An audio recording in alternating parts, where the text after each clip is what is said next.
करनी है इसे तो ढूंढ लेते हैं, मगर एंट्री करने के बाद उस ट्रेड से कब बाहर निकलना है इसको लेकर कंफ्यूज्ड हो जाते हैं, क्योंकि हमारा चार्ट एनालिसिस सिर्फ ट्रेड में एंट्री कब करनी है इस पर ही फोकस्ड होता है।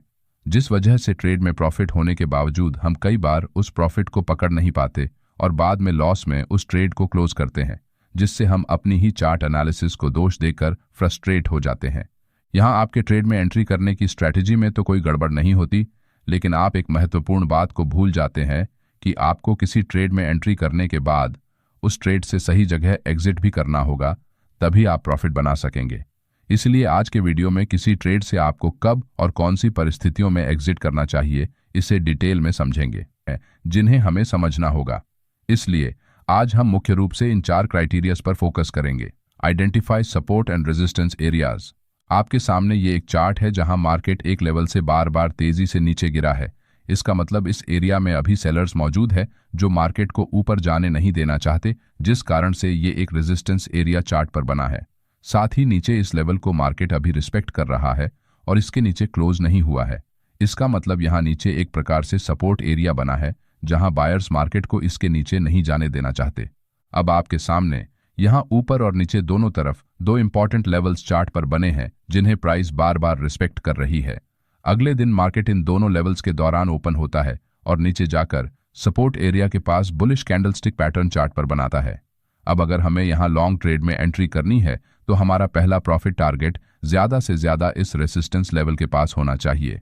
अगर मार्केट स्ट्रॉन्ग बुलिश कैंडल्स बनाकर हमारे टारगेट को बिना किसी रिट्रेसमेंट के हिट करता है तो हम यहाँ मार्केट के बुलिश सेंटीमेंट को देखते हुए हमारी पूरी क्वांटिटी को एग्जिट करने की बजाय 70% क्वांटिटी को यहाँ बुक कर सकते हैं, क्योंकि हो सकता है मार्केट इसी मोमेंटम में इस रेजिस्टेंस एरिया को ब्रेक करके सीधे ऊपर निकल जाए। इस एक्शन में आप पार्शियल प्रॉफिट बुकिंग की टेक्निक का इस्तेमाल करके बड़े प्रॉफिट्स निकाल सकते हैं, लेकिन बहुत से ट्रेडर ऐसे भी होते हैं जो बिना प्राइस एक्शन को देखे प्राइस रेजिस्टेंस लेवल तक पहुंचने का इंतजार करते हैं और उससे पहले प्रॉफिट बुक नहीं करना चाहते, क्योंकि उनके हिसाब से मार्केट अपने रेजिस्टेंस लेवल से पहले रिवर्स हो ही नहीं सकता। इसलिए वो रेजिस्टेंस लेवल तक प्राइस के पहुंचने का इंतजार करते हैं। लेकिन अगर आपके एंट्री करने के बाद प्राइस इस तरह से धीरे धीरे ऊपर बढ़ती है और कोई भी स्ट्रांग मोमेंटम नहीं दिखाती, तो आपको यहां मार्केट के रेजिस्टेंस लेवल तक पहुंचने का इंतजार नहीं करना चाहिए, क्योंकि मार्केट हर बार की तरह इस बार भी अपने पिछले मूव को रिपीट करेगी, इसकी कोई गारंटी नहीं होती। इसलिए आपको अभी चार्ट पर जो प्राइस एक्शन दिख रहा है उसी हिसाब से रिएक्ट करना चाहिए। अगर रेजिस्टेंस लेवल से पहले प्राइस रिट्रेसमेंट करती है तो यहाँ ट्रेड से एग्जिट करना ही समझदारी होती है, क्योंकि हमें मार्केट से लड़ना नहीं है, हमें तो सिर्फ उसके साथ साथ चलना है। किसी भी कंडीशन में एक छोटा प्रॉफिट एक बड़े लॉस से कभी भी अच्छा होता है। इसलिए मार्केट सपोर्ट और रेजिस्टेंस जैसी इंपॉर्टेंट लेवल्स के पास जिस तरह से प्राइस एक्शन बनाती है उसी हिसाब से हमें अपने ट्रेड से एग्जिट करना है।